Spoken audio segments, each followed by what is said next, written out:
நான் விஜய் அவர்களை நான் சாதாரணமாக எடை போடல. நம்ம முரண்பாடுகள் இருக்கக்கூடியவங்களை கூப்பிட்டு ஒரே இடத்துல வச்சீங்கனாலும் பிரச்சனை தான். தேர்தல் களத்துல யாரையும் லேசாக இலை போட வேண்டாம். தமிழ்நாட்டை பொறுத்தவரை களத்தில் 4 பிரதான கட்சிகள் இருப்பதாகவும் விஜயை சாதாரணமாக எடை போடவில்லை எனவும் தமிழக பாஜக முன்னாள் மாநில தலைவர் அண்ணாமலை பேசியிருக்கிறார். என்ன விவரம் என பார்க்கலாம்.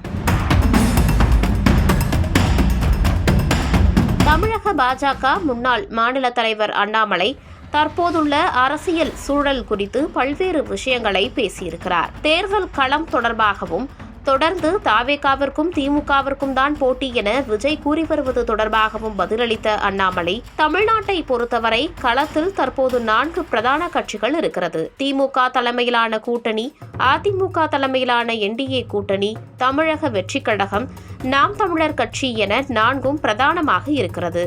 ஆனால் தேர்தல் நெருங்க திமுக வேண்டாம் என நினைக்கும் வாக்காளர்கள் தேசிய ஜனநாயக கூட்டணிக்கு வாக்களிப்பார்கள் என அண்ணாமலை குறிப்பிட்டுள்ளார்.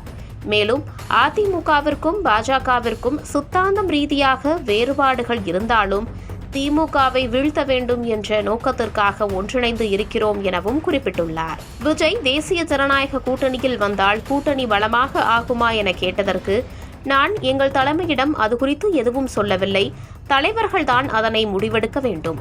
தேசிய ஜனநாயக கூட்டணி பலமாக இருக்க வேண்டும் என்பதுதான் என் எண்ணம் என அண்ணாமலை பேசியிருக்கிறார். மேலும் முரண்பாடுகள் உள்ளவர்களை அழைத்து ஒரே இடத்தில் வைத்துக் கொள்வதும் பிரச்சனைதான். கூட்டணியில் கெமிஸ்ட்ரி ரொம்ப முக்கியம்.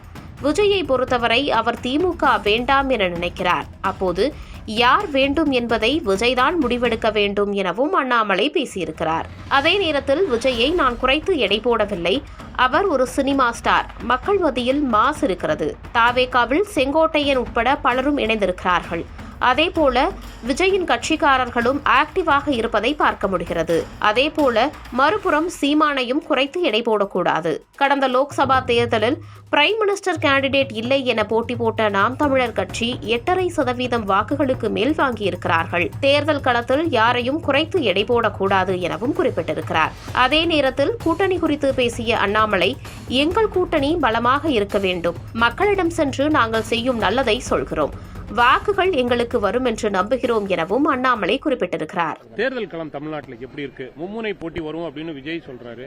ஒரு கட்டத்தில் சொல்றாரு எங்களுக்கும் திமுகவுக்கும் தான் போட்டி, அதிமுக தேசிய ஜனநாயக கூட்டணிக்கும் எங்களுக்கும் போட்டியே இல்லை அப்படின்ற ஒரு கருத்தை சொன்னீங்க. ஏற்கனவே பதில் சொல்லியிருப்பீங்க. தமிழ்நாடை பொறுத்தவரை இன்னைக்கு களத்துல 4 பிரதானமான கட்சிகள் இருக்கிறாங்க, கூட்டணி இருக்கிறாங்க. அது மறுக்க முடியாது. நம்ம இன்னொரு கட்சி இழிவுபடுத்தவும் கூடாது. திராவிட முன்னேற்ற கழக தலைமையிலான யூபிஏ இருக்கிறாங்க. தமிழ்நாட்டில் அனைத்து இந்திய அண்ணா திராவிட முன்னேற்ற கழகம் தலைமையிலான என்டிஏ இருக்கிறோம். தமிழக வெற்றிக் கழகம் விஜய் அவர்களுடைய கட்சி இருக்கு. அண்ணன் சீமான் அவர்களுடைய நாம் தமிழர். 4 கட்சிகள் பிரதானமா இன்னைக்கு இருக்காங்க. ஆனா தேர்தல் களம் நெருங்க மக்கள் எப்படி யோசிக்கிறாங்கன்னு பார்க்கணும். பட் என்னை பொறுத்தவரை நாங்கள் தெளிவாக இருக்கின்றோம். தேசிய ஜனநாயக கூட்டணி சார்பாக தேர்தல் நெருங்க திராவிட முன்னேற்ற கழகத்துக்கு எதிரான வாக்கு, எனக்கு திமுக வேண்டாம் என்று நினைக்கக்கூடிய மக்கள் தேசிய ஜனநாயக கூட்டணிக்கு ஆதரவாக வாக்களிப்பார்கள் என்று முழுமையாக நம்புகின்றோம். அதற்காக உழைத்துக் கொண்டிருக்கின்றோம். அதற்காக மற்ற கட்சிகள் நான் சிறுமைப்படுத்த விரும்பல. எல்லோரும் உழைக்கிறாங்க. திரு சீமான் அவர்களும் உழைக்கிறாங்க, திரு விஜய் அவர்களும் எல்லா பக்கம் போறாங்க. ஆனால் நாங்கள் எங்கள் கூட்டணியை பொறுத்தவரை அனுபவம் இருக்கு. பாரத பிரதமர் நரேந்திர மோடி அவருடைய ஆசீர்வாதம் இருக்கு. வருகின்ற 23 ஜனவரி அவருடைய தேர்தல் பரப்புரை சென்னை பக்கத்தில் தொடங்க இருக்குது. அதனால் நிச்சயமாக எங்களுக்கு பெரும் நம்பிக்கை. திராவிட முன்னேற்ற கழகத்துக்கு எதிரான வாக்குகள் எல்லாம் ஒன்றாக இணைந்து தேசிய ஜனநாயக கூட்டணியினுடைய பெரும் வெற்றிக்கு வழிவகுக்கும். கூட்டணி பற்றிய முடிவுகளை தலைவர்கள் எடுத்தாலும் அண்ணாமலையை பொறுத்தவரை என்ன நினைக்கிறீங்க? விஜய் தேசிய ஜனநாயக கூட்டணியில வரணும் அப்படின்னு நினைக்கிறீங்களா? வரணும் வர வேண்டாம் என்று நான் நினைக்கலீங்கன்னா தலைவர்கள் இருக்கிறாங்க, அவங்க முடிவெடுப்பாங்க. அதான் நீங்க கேள்வி ரொம்ப டெக்னிக்கலா கேட்கறீங்க. என்னை பொறுத்தவரை இன்னைக்கு ஒரு கட்சிக்கும் இலக்கு என்னன்னு பார்க்கணுங்கண்ணா. திரு சீமான் அவர்களை பொறுத்தவரை திராவிட கட்சிகளே வேண்டாம் அப்படின்னு அவர் ஒரு இலக்குல போறார். ஸோ நேச்சுரலா அவர் எந்த கூட்டணிக்கு வரப்போறது இல்லை. விஜய் அவர்களை பொறுத்தவரை திமுக வேண்டாம் என்று நினைத்தால் யார் வேண்டும் அப்படிங்கறத அவரு கிளாரிஃபை பண்ணணும். எங்களை பொறுத்தவரை வேறு கொள்கை முரண்பாடுகள் இருந்தாலும் கூட என்டிஏல அனைத்து இந்திய அண்ணா திராவிட முன்னேற்ற கழகம், பாரதிய ஜனதா கட்சி ஒன்றாக இணைந்திருக்கின்றோம். காமன் இலக்கு என்ன? திமுகவை வீழ்த்த வேண்டும் என்று.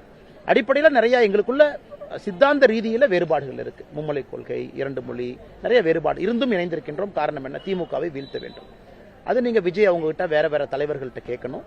பட் என்னை பொறுத்தவரை தேசிய ஜனநாயக கூட்டணி பலமா இருக்கு, பலம் அடைஞ்சுகிட்டு இருக்கு. பாரத பிரதமர் நரேந்திர மோடி வந்த பிறகு 60 நாட்கள் முழுமையா நமக்கு இருக்கு களத்துல. விஜய் வந்தா உங்க கூட்டணி பலம் வாய்ந்ததாக ஆகும். அதனால நான் முதல்ல இருந்து சொல்றேன்.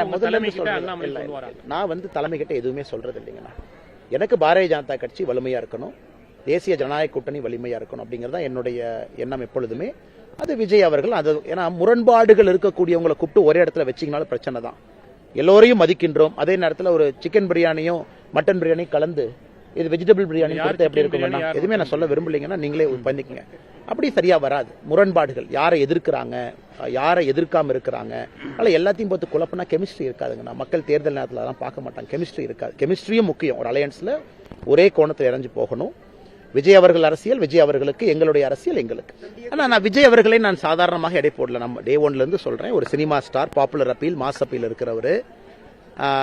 தமிழக வெற்றி கழகத்தில் நிறைய தலைவர்கள் இணைஞ்சிருக்கிறாங்க. அண்ணன் செங்கோட்டையன் உட்பட எல்லா இடத்துலையும் கிளைகள கழகம் போடுறாங்க. நானும் கிரவுண்ட்ல பாக்குறேன். ஆக்டிவா தொண்டர்கள் இங்கேயும் போயிட்டு இருக்காங்க. எல்லா இடத்துலயும் இருக்கு. எல்லாருமே ஆக்டிவா தான் இருக்கிறாங்க. அதான் அண்ணன் சீமான் அவர்களையும் சொன்னேன். நீங்க சீமான் அவர்களை ஏன் வந்து குறைச்சு எடை போடுறீங்க?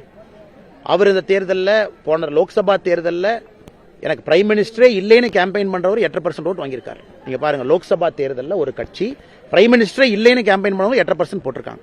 ஸோ சீமான் அவர்கள் இந்த முறை எவ்வளவு சதவீத வாக்கு வாங்குவாங்க, வெற்றி பெறுவாங்க, அதெல்லாம் நீங்க பார்க்கணும். எனக்கு தெரியாதுங்கண்ணா. தேர்தல் களத்தில் யாரையும் லேசாக இலை போட வேண்டாம். எங்க கூட்டணியை வலிமையா வச்சிருக்கோம். மக்கள்கிட்ட போறோம். நாங்க செய்யக்கூடிய நல்லதை சொல்றோம். வாக்குகள் எங்கள் பக்கம் வரும் என்று நம்புகின்றோம்.